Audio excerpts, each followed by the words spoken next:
Hello everyone and welcome back to Matterhorn. We're going to talk about something a little different today, a Trials game. In the throes of having the flu last week, I had my Switch in bed and was perusing the eShop. I had never played a Trials game before, but it looked like some good, lighthearted and mindless fun. Just the thing I needed as I was feeling horrible and stuck in bed. Trials Rising is $24.99 and upfront with about 12 hours put into the game. What you get here is an incredible value. So far, I have opened up dozens of courses, there are tons of unlockables, and challenges of a tremendous variety. This doesn't even cover things I haven't tried out yet, like multiplayer and a full-blown track editor, making the game nearly infinitely replayable. Even if you're like me and don't care one bit about cosmetic items, you can just play and enjoy the game and not worry about any of those things. I must have a few dozen unopened loot crates right now. New jackets, poses, and stickers don't really do it for me. However, I know that there are a ton of players out there who love to collect all of those things, and for those players, that is even more additional value. As for the Switch port of the game, well, so far, I have played almost exclusively in handheld mode. The game is running at a sub-native resolution that seems to be dynamic.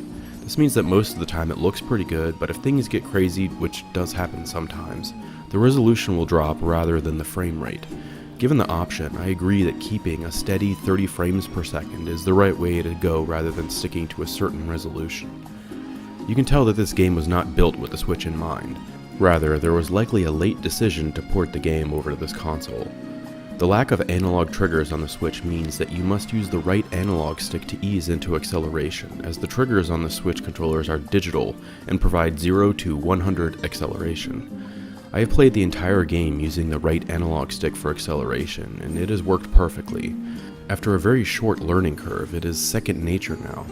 Knowing that I could play this somewhere else with analog triggers, and knowing that it would also look much better too, doesn't take away from the fact that this game is still incredible fun and looks plenty good on the Switch. Also, this is the only way you can play the game on the go.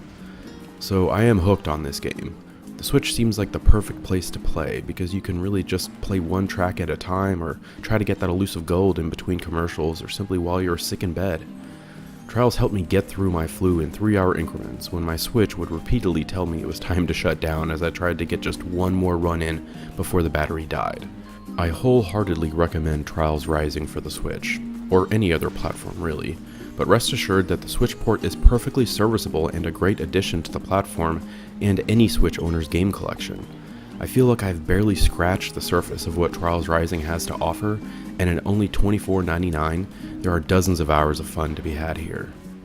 If you enjoyed this video, please be sure to like and subscribe, and as always, thank you so much for watching.